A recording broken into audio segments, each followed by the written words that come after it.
අපි දැන් බලමු මේ අදපු මේ කම්පෝනන්ට් ටික දැන් අපිට මැනුෆැක්චර් කරගන්න. මැනුෆැක්චර් කරගන්න ඕන නම් මේකෙන් අපි ඩ්‍රෝයින් ගන්න ඕනේ. මේ විදිහට 3D ඩ්‍රෝයින් නම් දිලා හරියන්නේ නැහැ. එහෙනම් අපිට පුළුවන් ෆයිල් ගිහිල්ලා නිව් යන්න. දැන් අපි යන්න ඕනේ මේ ඩ්‍රෝයින් කියන එක. ඩ්‍රෝයින් නම් අපි ගන්න යන්නේ ඕක එක.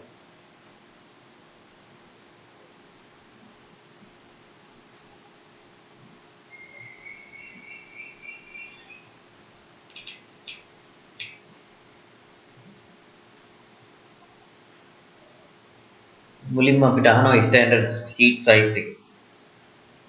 අපිට දෙන්න පුළුවන් A4 එක.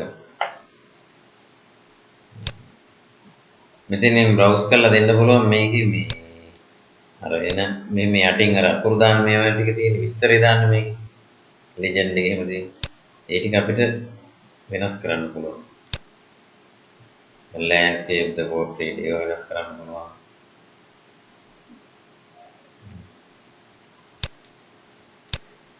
දැන් තියෙන්නේ A4 ISO SL Solidworks එක තියෙන එක. නැත්නම් අපිට කස්ටම් එකක් දෙන්න කස්ටම් එකක් දෙන්න පුළුවන්.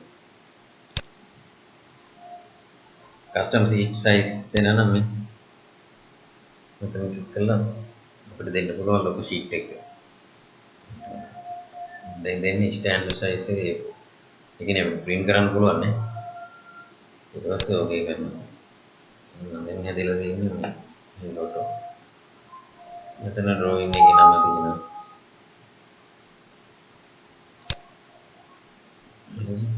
මේ මෙතනින් දැන් පුළුවන් අපිට ගන්න හදින්න යන්නේ මේ ඩ්‍රෝයින් එක ගන්න යන්නේ මොකෙන්ද කියන්නේ. අපිට ඇසෙම්බලි එකේ ඩ්‍රෝයින් එකක් දෙන්නත් පුළුවන්. හරිද? මෙතනින් මුලින්ම අපි ගන්නකොට ඕපන් වෙලා තියෙන්නේ දැනට අපි කර ඉන්නේ. ඇසෙම්බලි එක දැන් අපි ඉවර කරේ. අපිට ඇසෙම්බලි එකේ ඩ්‍රෝයින් එකක් ගන්න ඕනේ නැත්නම් මෙතනින් බ්‍රවුස් කරලා මොකද පාර්ට් 1 එකේ එකක් වෙන මොනේ ඕපන් කරා. පාර්ට් 1 එක දැන් මේ ඇවිල්ලා තියෙන මවුස් එක. අපිට ඒක මුලින්ම ගන්න එක මේ විදිහට ඕන වෙනස් කරගන්න පුළුවන් මේ පැත්ත පේන විදිහට ගන්න පුළුවන් මේ පැත්ත. පේන view එක.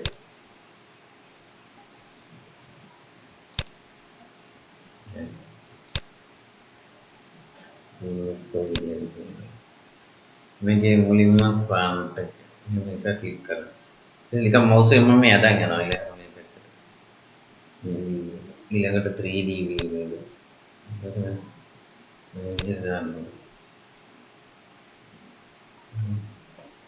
මෙතන projected view ටික ඕකේ කරලා දැන් මේ projected view ටික තමයි ඇවිල්ලා. බස් මේක ගැන අපිට ඕන වෙන වෙනම දැන් dimension දෙන්න. dimension දාන්න මෙතන ඉතින් ස්මාර්ට් dimension ගියා. මේ ක්ලික් කරා ඉන්නේ එක. දේශීය.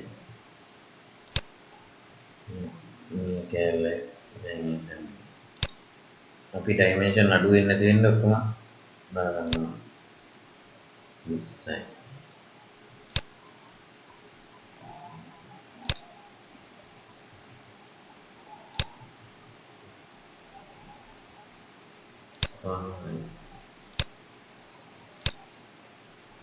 දැන් මේ 40 මේ කියනවා මේක උස 10යි. මේ වගේ අඩුවක් නැතුව දාගන්න ඕනේ. මේකේ පෙන්වන්න බැරි dimension මේකෙන් දැන් මේ අර slot එකේ පළල එනවා දැන් මේ slot එකේ පළල. මේකෙන් ගන්න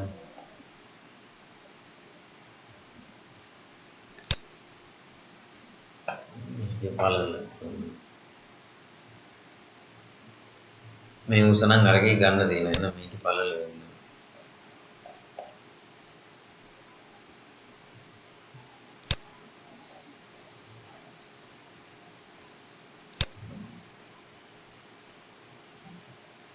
මෙතන ඉඳන් මේක හැම dimension එකක්ම අඩුපාඩුවක් නැතුව තියෙනවා.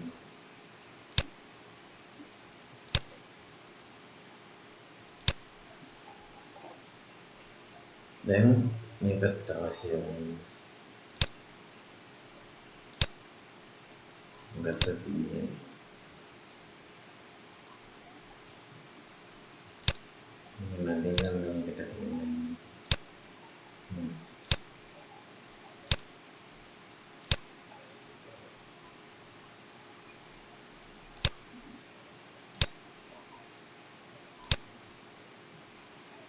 ඊළඟට මේකේ fillet radius එක. ඉස්සර. මේකේ fillet radius එක. ඉස්සර. ඉස්සර.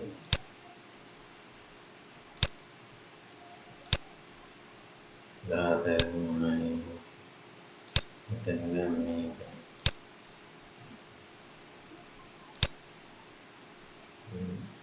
මේකේ නෑ මේක. හරි වැරදුනොත් එහෙම අපිට escape එක ගහලා ඉන්න. මේ center එකේ ඉඳන් මේකට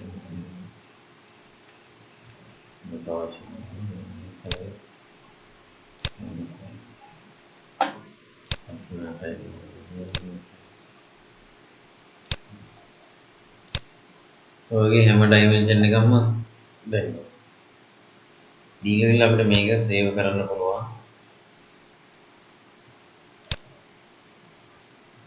දැන් අපිට මේ drawing එක Solidworks drawing file එකක් විදියට part 1 එකේ drawing එක විදියට සේව් කරනවා. තව අපිට ඕනනම් දැන් මේක PDF එකක් විදියට ගන්න නම් එතනින්ම පුළුවන්. save as මෙතනින් select කරලා PDF.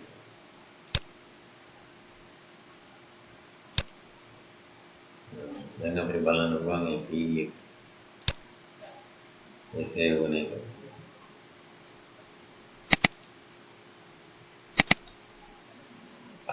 දැන් අපිට මේක print කරගන්න පුළුවන් නේ. මෙතන තියෙන drawing එකේ part එකම part 1 එකේ drawing. මේක තමයි යවන්නේ manufacture කරන්න build එකට workshop එකට යවන්න. මේ part 1 එකේ අපිට මේ විදිහට පුළුවන්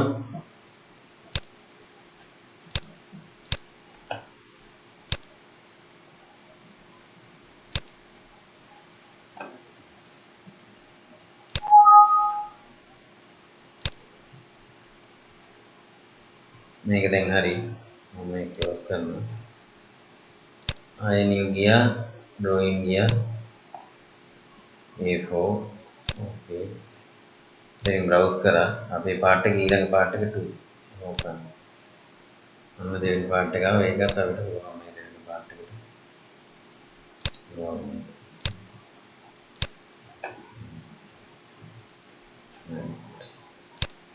ඊපස්සේ ඒකටත් මෙතනින් dimension දුන්නේ නැහැ.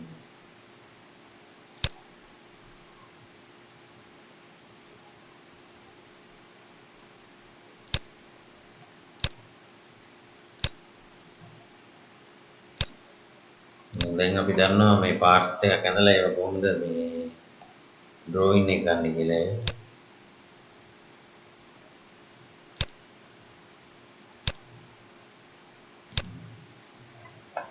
මේ විදිහට අපිට අවශ්‍ය වුණ machine එක part එකක් හරි electrical මොකක් හරි panel box එකක් හරි අදින්න ඕන. දැන් මේක අපි කරේ කෙලිම solid වලින් කරපු දෙයක් මේක නේද? ඒ කියන්නේ solid object වලින්. දැන් අපි sheet වලින් කරනවා නම් මේකට තියෙන වෙනම එකක් දැන් මේ sheet metal ඒවා මේකම අඳින්න පුළුවන්. හැබැයි ඊට වඩා ලේසි ක්‍රමයක් තියෙනවා. අපි බලමු ඊළඟට ඒක මේ විදිහට අපි අඳගත් එක සේව් කරන්න. ඒක සේව් වෙනවා tool එකකින් සේව් කරා. ඒක සේව් කරගන්න පුළුවන් වුණා PDF එකක්.